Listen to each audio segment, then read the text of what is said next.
disepakati melalui cara PAW. Secara PAW ya.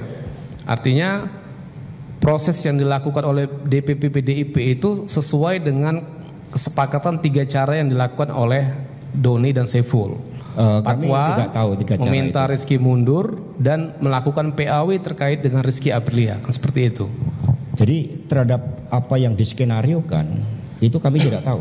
Dan itu juga di dalam fakta persidangan diungkapkan bahwa mereka mereka membuat suatu skenario sendiri, mengadakan pertemuan-pertemuan sendiri tanpa saya ketahui sebagai sekjen.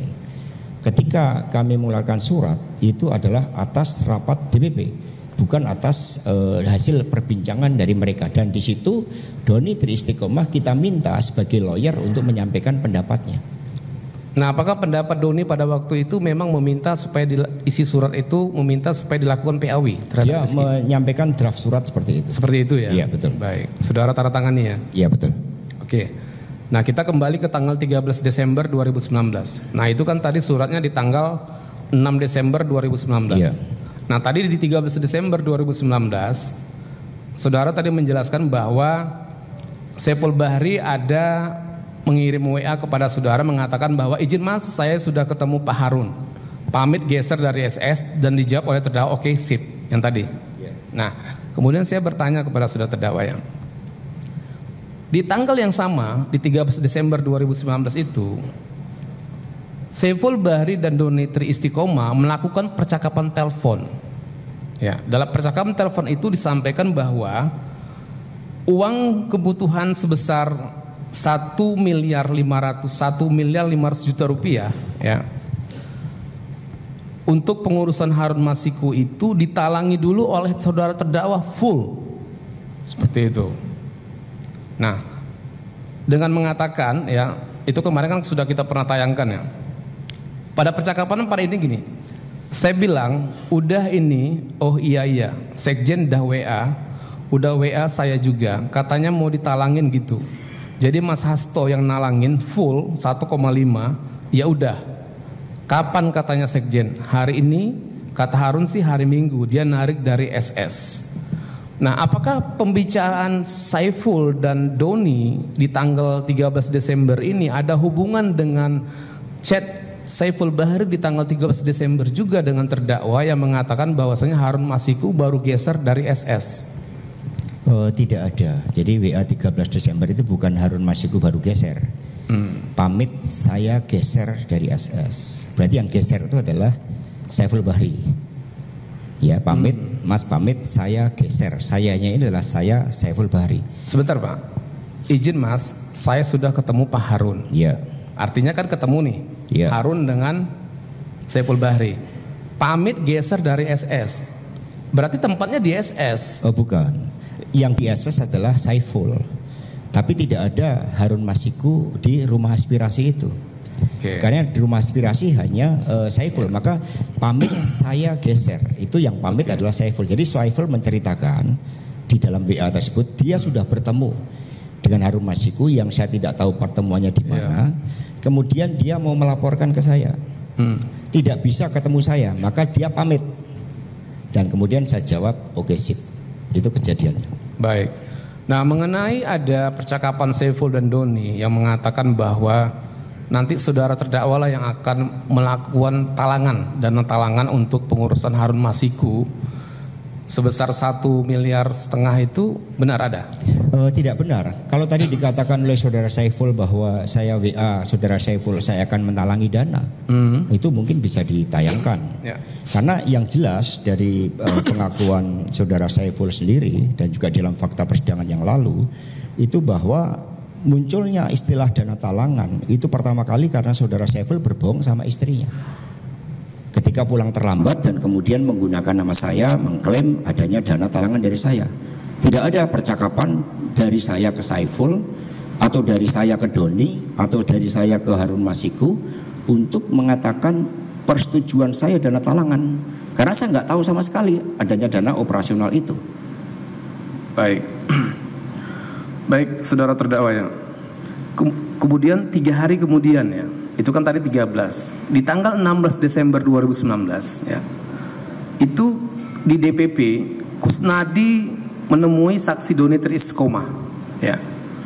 Nah pada saat itu Kusnadi menyerahkan dana talangan dari saudara sebesar 400 juta rupiah yang dibungkus dalam amplop warna coklat di dalam tas ransel warna hitam dengan mengatakan, "Mas, ini ada perintah Pak Sekjen untuk menyerahkan duit operasional 400 juta ke Pak Saiful, yang 600 juta Harun Masiku." Bagaimana tanggapan saudara? Itu tidak betul karena ini keterangan dari Doni loh Pak. Iya, tidak betul. Dan diiyakan sama Saiful Bahri pada waktu itu. Iya, tapi Doni di bawah sumpah kan juga menyatakan tidak ada keterangan seperti itu. Keterangan yang sebenarnya Doni adalah, ini saya kutip dari ya itu bukan ada dana dari saya. Izin yang mulia. Keberatan yang mulia, ini jangan fakta persidangan ya seperti itu. Ya. Jadi bentar ya. Ya, boleh ditayangkan keterangan dari Doni, silakan.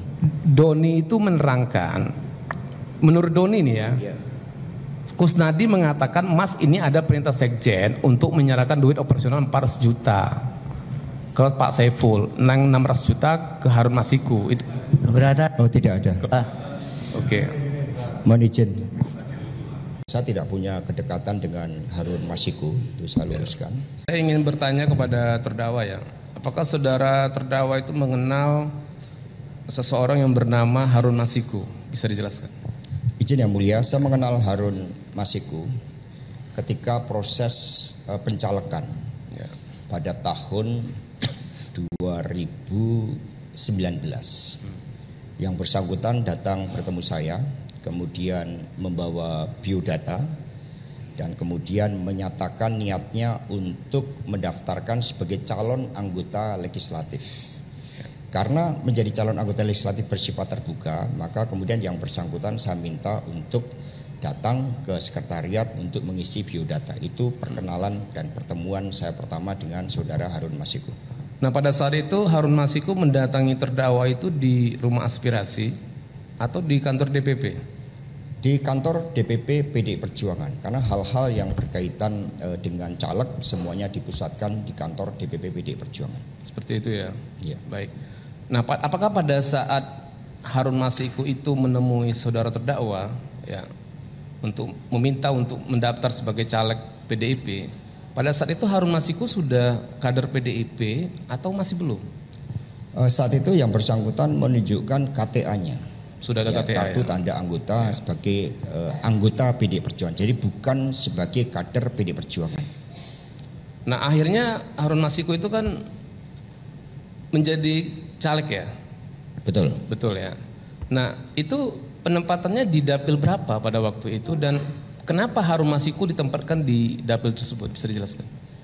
Izin yang mulia, di dalam peraturan partai tentang mekanisme rekrutmen, penjaringan dan penyaringan calon anggota legislatif, maka setiap calon anggota legislatif wajib mendaftar, mengisi formulir, kemudian mereka mengusulkan 2 daerah pemilihan yang diusulkan untuk penugasan calon anggota legislatif tersebut. Di situ di dalam biodata saudara Harun Masiku mengisi 2 usulan. Yang pertama itu adalah di Sulawesi Selatan, Tanah Toraja sesuai dengan tempat kelahiran dia. Kemudian yang kedua di Sumatera Selatan. Dan kemudian di dalam rapat DPP untuk penetapan daftar calon sementara di setiap daerah pemilihan, rapat DPP memutuskan yang bersangkutan ditugaskan di Sumatera Selatan karena di Tanah Toraja, Sulawesi Selatan itu sudah terisi dengan kader-kader senior. Baik ya. Saudara terdakwa ya, saya ingin bertanya terkait dengan kedekatan saudara dengan Harun Masiku gitu. Nah, Harun Masiku ini kan tidak punya jabatan di DPP kan? Tidak kan? Nah, mengapa pada saat dia ingin mendaftar itu langsung menemui sekjen gitu? Ini kan kalau menurut saya kan terlalu tinggi gitu. Kenapa bisa seorang kader biasa ingin mendaftar caleg itu menemui langsung sekjen seperti itu? Jadi yang bersangkutan, izin yang mulia, pada saat itu dia menyampaikan ada yang dari pihak sekretariat yang mengantarkan Harun Masiku dan kemudian menunjukkan aspek historis bagaimana dulu dia menjadi pengurus di Libang pada tahun 2000. Kemudian yang bersangkutan ikut terlibat di dalam penyusunan ADART untuk kongres pertama. Kemudian dia juga menyebut nama senior partai dari Sulawesi Selatan yang sangat dihormati di partai. Maka atas menyebut nama senior partai tersebut, ya kemudian yang bersangkutan kami terima karena kami sangat menghormati aspek-aspek historis ya terhadap mereka-mereka yang menjadi pejuang-pejuang partai pada masa yang sangat sulit. Jadi atas dasar dia mendapat nama dari senior partai, maka sekretariat tersebut kemudian mengantar kepada saya. Artinya ada yang merekomendasi Harun Masiku untuk bisa menghadap kepada terdakwa pada waktu itu, kan seperti itu ya. Betul. Baik. Nah, apakah pada saat partai menetapkan Harun Masiku itu di Dapil Sumsel 1 ya? Padahal kan sebenarnya dia orang Toraja kan seperti itu ya, terdakwa ya.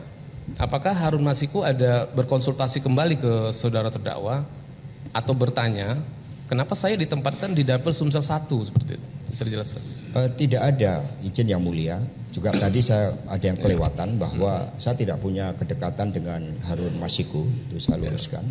Kemudian ketika penetapan itu sifatnya keputusan, sehingga seluruh calon anggota legislatif yang telah diputuskan oleh DPP Perjuangan ya harus menerima keputusan tersebut. Apalagi keputusan ini melalui suatu proses demokratis dengan cara menanyakan kepada setiap calon anggota legislatif terhadap usulan daerah pemilihannya.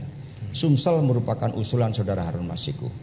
Klarifikasi baru dilakukan apabila penempatan daerah pemilihan itu di luar yang diusulkan oleh calon anggota legislatif. Karena di dalam undang-undang dinyatakan bahwa seluruh proses penjaringan dan penetapan calon anggota legislatif harus berlangsung secara demokratis.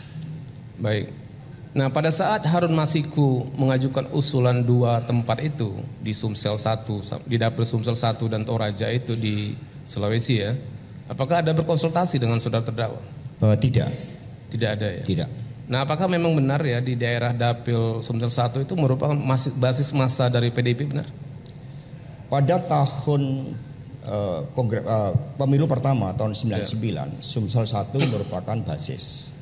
Kemudian juga pada pemilu tahun 99. Tetapi setelah itu kemudian perolehan kursi di Sumatera Selatan itu mengalami penurunan. Kalau tidak salah kemudian Golkar yang menjadi juara di sana. Seperti itu ya. Baik. Saudara terdakwa ya. Ini masih garis besarnya aja dulu, nanti detailnya kita di fakta selanjutnya. Apakah dalam proses pencalekan ya di tahun 2019 itu Harun Masiku itu sering menemui terdakwa baik di rumah aspirasi ataupun di PDIP pada waktu itu? Izin yang mulia, hanya satu kali bertemu dengan saya, yaitu pada saat memperkenalkan diri dan kemudian saya minta untuk mengisi formulir di sekretariat. Jadi hanya satu kali itu. Baik, ini ada di BAP saudara terdakwa ya, di BAP nomor 24 ya. Saudara terdakwa mengatakan bahwa benar Harun Masiku itu pernah datang menemui saya di kantor DPP PDIP di Jalan Diponegoro nomor 58 Jakarta Pusat maupun di rumah aspirasi di Jalan Sultan Syahrir nomor 12A Jakarta Pusat. Artinya kalau berdasarkan keterangan saudara terdakwa ini lebih dari satu kali. Mohon izin yang mulia, tadi JPU menanyakan pada saat pencalekan. Pencalekan itu selesai ketika pemilu tanggal 17 April. Iya, betul. Nah, setelah itu saudara Harun Masiku bertemu saya di rumah aspirasi ketika mengundang saya. Ya sekitar bulan November untuk menghadiri acara potong kerbau, suatu upacara adat yang sangat besar, dan juga mengundang saya untuk hadir di Natalan. Tetapi saya tidak menghadiri kedua undangan tersebut.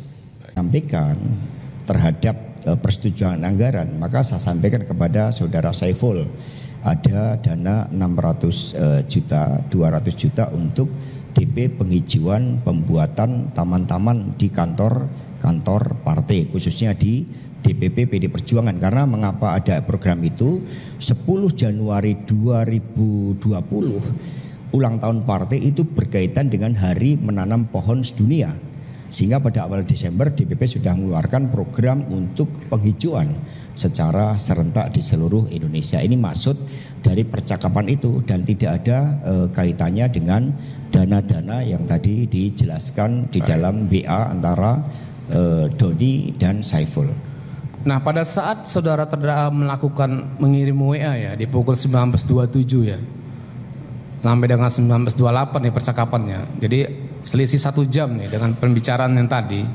Ya, apakah memang pada waktu itu sedang ada pembahasan tentang penghijauan, gitu? Penghijauan sudah dilakukan sebelumnya. Sebelumnya kan? Sebelumnya sudah dilakukan penghijauan, tapi persetujuan anggaran itu baru belakangan. Maka ketika ada persetujuan anggaran dan dananya 600 juta itu ada di bendahara, maka saya sampaikan kepada saudara Saiful. Jadi Saiful paham nih, saudara terdakwa memahami WA-nya saudara terdakwa itu. Saya tidak tahu Saiful paham. Mengatakan siap. Ya, dia mengatakan siap karena dia minta sebelumnya. Mas, saya ada vendor yang bisa mengerjakan ya, sehingga sepengetahuan saya dia paham ini. Ya, jadi kan tadi ada 600, yang 200 dipakai untuk DP penghijauan dulu. Di job siap. Iya, betul. Berarti kan dia paham maksud dari WA saudara terdakwa kan? Iya. Dia siap itu bisa paham, dia juga bisa tidak, karena habis ini nggak ada percakapan. Saya hanya menyampaikan kepada dia, yang kamu minta untuk program penghijauan pembuatan taman vertikal, dananya sudah disetujui. Ini ada 600, yang 200 bisa dipakai DP. Itu pesan saya. Baik, saudara terdakwa. Nah, kemudian apakah kemudian ya di tanggal 17 Desember 2019, itu kan tadi di tanggal 16, di tanggal 17 Desember itu Saiful Bahri menyerahkan uang kepada Agustiani Tio ya untuk diserahkan kepada Wahyu Setiawan. Kemudian mereka ada melakukan pertemuan di Pejaten Village. Nah, pertanyaan saya kepada saudara terdakwa adalah apakah Saiful Bahri atau Doni Tri Istiqomah ada melaporkan kepada saudara terdakwa bahwasanya mereka sudah menyerahkan uang kepada Wahyu Setiawan melalui Agustiani Tio sebesar 19.000 SGD, ada nggak dilaporkan? Tidak ada. Sejak awal saya tidak tahu adanya dana-dana itu. Ya, baik. Nah, kemudian saudara terdakwa ya, ada pembicaraan ya, antara Agustiani Tio dengan Saiful ya, yang mengatakan bahwa MHK saudara terdakwa itu meminta agar proses pengurusan Harun Masiku itu bisa dipercepat dalam waktu 10 hari. Benar nggak saudara pernah ada mengatakan itu kepada Saiful, Doni atau kepada Wahyu Setiawan? Tidak ada. Tidak ada. Bahkan dalam perbincangan keterangan Saiful sendiri, mereka setiap hari bertemu membahas itu. Ya. Jadi nggak ada target dari saya. Ya, Tio itu menyampaikan katanya Wahyu Setiawan itu diminta oleh saudara supaya pengurusan Harun Masiku itu bisa dipercepat dalam waktu 10 hari. Gitu. Pernah nggak saudara mengatakan itu kepada Wahyu Setiawan? Tidak pernah. Kalau pernah pasti ada di WA saya ke Saiful. Karena saya komunikasi saya adalah dengan Saiful. Itu komunikasi Tio dengan Saiful saya konfirmasi kepada saudara terdakwa. Iya, tidak ada. Tadi malam aku sempat ngobrol sama WY. Aku pertegas lagi kalau MHK minta waktu penyelesaiannya secepat mungkin, kalau bisa 10 hari. Pernah nggak ada pertemuan antara saudara dengan Wahyu Setiawan membicarakan terkait itu? Tidak ada. Tidak. Karena Saiful sendiri ini saya yakin menggunakan nama saya, jadi nggak ada. Baik.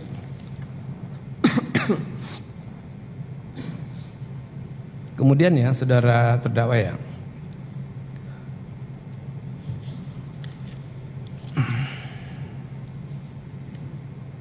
apakah di tanggal 23 Desember 2019 ya, saudara ada mendapatkan laporan dari Saiful Bahri bahwa dia sudah menerima uang sebanyak 850 juta dari Harun Masiku? Ya, dia WA ke saya, kalau tidak salah WA-nya adalah geser 850. Mohon izin yang mulia untuk ditayangkan. Ya. Ini ada percakapan tanggal 23 Desember 2019.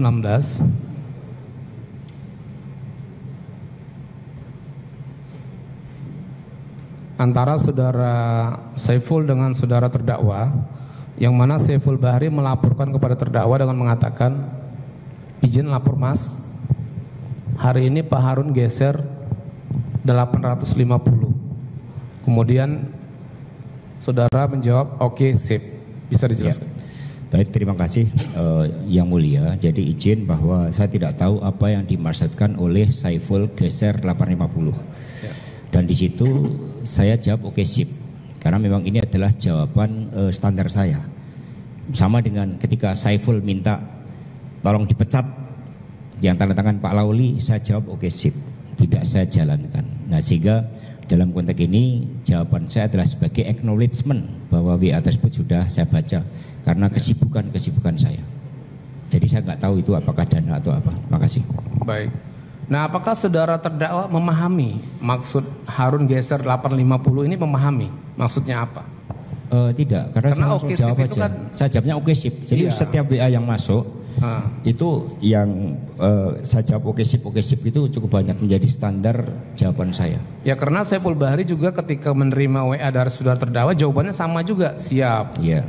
Gitu. Ya. Kemudian saudara oke, sip. Tapi berbeda maknanya di sini. Ya. Oke, sip kan Yang Mulia izin kan ada 4 jawaban saya oke, sip bisa sebagai pembanding bahwa saya tidak berkaitan dengan apa informasi yang dikaitkan di situ. Misalnya yang pertama, ketika saudara Doni menyampaikan bahwa kronologi sudah dibuat akan diserahkan kepada Ratna, saya jawab oke, sip. Nggak ada komunikasi selanjutnya apakah saya menanyakan sudah bertemu dengan Ratna. Yang kedua, ketika saudara Saiful mengusulkan pemecatan saudara Rizky yang tanda tangan cukup Pak Lauli bukan Pak Komarudin, saya jawab oke, sip. Apakah ada tindak lanjut dipecat? Kan juga tidak ada. Kemudian yang ketiga, ketika pamit geser dari SS, saya jawab oke, sip. Jadi oke, sip ini adalah acknowledgement saya, jawaban saya terhadap WA yang masuk. Saya jawab oke, sip karena di tengah-tengah kesibukan saya. Terima kasih. Baik, apakah kemudian ya saudara terdakwa ya di tanggal 26 Desembernya saudara Saiful Bahri ada melaporkan kepada saudara terdakwa kalau dia juga sudah menyerahkan uang sebesar 400 juta kepada Agustiani Tio untuk disampaikan kepada Wahyu Setiawan? Tidak, saat itu saya sedang liburan Natal. Seperti itu ya? Iya. Baik. Saudara terdakwa ya, di persidangan kan Saiful mengatakan bahwa dia juga selaku anggota partai atau kader partai memiliki kewajiban untuk mengamankan atau melaksanakan keputusan partai itu supaya bisa terlaksana. Itu sama dengan yang saudara sampaikan tadi di persidangan. Nah, kemudian saudara Saiful itu mengatakan bahwa setiap tahapan atau proses yang dia lakukan untuk melakukan pengurusan Harun Masiku di KPU, dia selalu melaporkannya kepada saudara terdakwa, seperti itu. Bagaimana tanggapan terdakwa? Ya, dari keterangan saudara Saiful sendiri kan tidak setiap progres dilaporkan. Nah, dia mengatakan kalau selalu lapor semuanya nanti bisa menjadi sampah. Dia melaporkan kan yang hal-hal penting ya. Ya, jadi dalam hal ini kan bisa dilihat dari WA yang ada, komunikasi yang ada, karena komunikasinya lebih banyak dengan WA.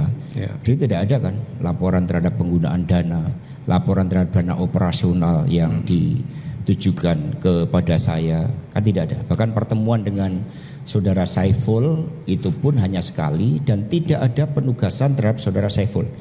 DPP hanya memberikan penugasan kepada saudara Doni. Meskipun saudara Saiful sebagai anggota merasa berkewajiban secara moral untuk menjalankan, tapi penugasan dari DPP adalah penugasan dengan surat tugas karena terkait dengan tanggung jawab. Sehingga ketika saudara Saiful yang mengajak adalah saudara Doni lah yang hanya ditugaskan oleh DPP partai. Maka komunikasi saya ketika meminta kronologis, ketika eksekusi fatwa Mahkamah Konstitusi itu adalah kepada Doni Tri Istiqomah, tidak kepada saudara Saiful. Ya, makanya memang kan saudara Saiful Bahri itu tidak mendapatkan surat tugas kan? Iya, betul. Seperti itu ya. Betul. Baik. Nah, pertanyaan saya kepada saudara terdakwa ya, apakah dengan WA Saiful Bahri yang mengatakan Mas, ini Harun geser 850. Ini sebagai bentuk laporan Harun Saiful Bahri kepada saudara terdakwa. Ya, saya tidak tahu konteksnya saat itu, maka saya jawab oke, sip. Oke, baik. Nah, kemudian saudara terdakwa ya, ketika uang sudah diterahkan kepada Wahyu Setiawan ya, melalui Agustiani Tio kan. Saudara bilang tadi tidak mendapatkan laporan oleh Saiful Bahri. Walaupun Saiful Bahri bilang ada melaporkan, kan seperti itu ya. Nah kemudian apakah terkait dengan surat dari DPP PDIP mengenai pelaksanaan fatwa Mahkamah Agung itu kemudian ditindaklanjuti oleh KPU pada waktu itu? Jadi surat ke pelaksanaan fatwa MA itu kami kirimkan kalau tidak salah pada tanggal 6 Desember. Ya, jadi pada awal Desember, kemudian setelah itu adalah liburan, kami tidak memantau, baru kemudian pada awal Januari, pada tanggal 8 Januari 2020, saya di WA oleh sekretariat bahwa permohonan fatwa MA yang diajukan oleh DPD Perjuangan ditolak oleh KPU. Alasannya saudara masih ingat? Saudara terdakwa masih ingat? Saya tidak ingat. Saya hanya menerima laporan dari sekretariat saat itu. Baik, ini saya bacakan ya. Jadi surat dari KPU terkait dengan tanggapan terkait dengan surat permohonan fatwa agar dilaksanakan itu tadi, itu surat tanggal 7 Januari 2020. Jadi KPU mengirim surat kepada DPP, itu surat KPU nomor 1/PY.01/SD/06/KPU/2020 berihal penjelasan. Jadi yang pada pokoknya KPU RI tidak menyampaikan tidak dapat memenuhi permohonan PAW atas nama Rizky Aprilia kepada Harun Masiku karena tidak sesuai dengan ketentuan peraturan perundang-undangan. Seperti itu. Iya. Seperti itu ya. Betul. Oke. Nah kemudian, apakah saudara ada mendapatkan laporan dari Doni mengenai apa tindak lanjut setelah KPU menolak itu gitu? Seingat saya tidak ya, karena habis itu terjadi OTT ya. Nah sebelum terjadi OTT tanggal berapa? Tanggal 8 Januari 2020. Nah di tanggal 8 Januarinya Doni itu ada mengirim WhatsApp juga kepada saudara. Saya lupa. Bisa ditayangkan. Di tanggal 8 Januari 2020 yang isinya pada waktu itu Doni mengatakan Wahyu Setiawan akan mencoba membahas kembali pada rapat pleno berikutnya di KPU dan akan melaporkan perkembangannya kepada Saiful Bahri. Ada, saudara baca. Itu tanggal 8 Januari jam berapa? Jam 12.03. Nah itu kan suratnya kan di tanggal 7 Januari 2020 tuh. Yeah. Nah, kemudian Doni itu mengirim WA kepada saudara terdakwa di tanggal 8 Januari 2020 jam 12. Iya mas, kemarin siang saya di KPU. Ini masih jalan terus. Perkembangan saya lapor langsung sama Saiful siang ini ke Mas siang. Nah memang pada waktu itu saudara tidak membalas ya? Ya saya tidak balas karena memang maksud dari persiapan rapat kerja nasional. Ya. Sehingga saya ada kunjungan ke majalah SWA dan sebagainya, sehingga saya tidak ngeh terhadap adanya WA ini. Nah terkait dengan WA saudara Doni, kan sudah ditolak tuh di tanggal 7, tapi dia tanggal 8 masih terus berupaya nih mengirim WA kepada saudara, akan diupayakan di rapat pleno berikutnya di KPU. Saudara paham maksudnya? Ya saya tidak tahu, hanya saja saudara Doni ketika di dalam rapat DPP itu menyatakan bahwa kedudukan hukum kita sangat kuat karena KPU wajib menjalankan keputusan dari MA. Kalau enggak, buat apa dilakukan judicial review kalau tidak dijalankan? Fatwa MA juga sangat jelas, jadi kedudukannya sangat kuat, sehingga itulah maksud dari saudara Doni. Kalau bisa saya tafsirkan. Ya. Baik, terakhir dari saya ya. Saudara terdakwa ya, terkait dengan sikap keputusan dari DPP partai yang mengambil cara dengan mengajukan judicial review dan meminta fatwa ke Mahkamah Agung ya. Apakah cara seperti ini pernah dilakukan terhadap kader-kader yang lain untuk permasalahan-permasalahan seperti ini? Ini karena memang ada kekosongan hukum sehingga kita melakukan judicial review. Dan ada Pak Nasaruddin Kemas yang meninggal. Kalau terhadap kejadian yang lain, ketika misalnya ada caleg terpilih itu adalah si A, kemudian keputusan DPP adalah si B, maka itu berapa kali dilakukan oleh DPP? Lebih dari 10 kali. Jadi caleg terpilih suara terbanyak A, kemudian B, karena ada beberapa kejadian-kejadian khusus. Contohnya ketika Pak Jarod menjadi wakil gubernur DKI, maka posisi DPR RI kosong, penggantinya bagaimana? Itu tidak suara terbanyak berikutnya. Caranya bagaimana? Yang pertama adalah meminta mundur.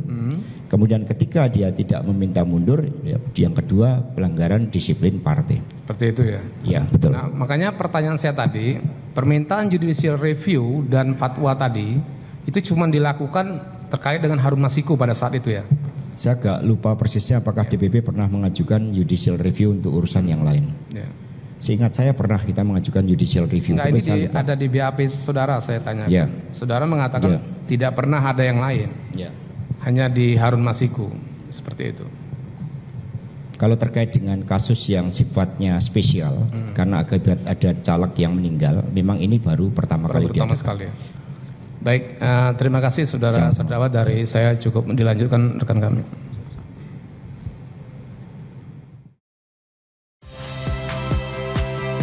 Saya Magister Tarigan. Saksikan program-program Kompas TV melalui siaran digital, pay TV, dan media streaming lainnya. Kompas TV, independen, terpercaya.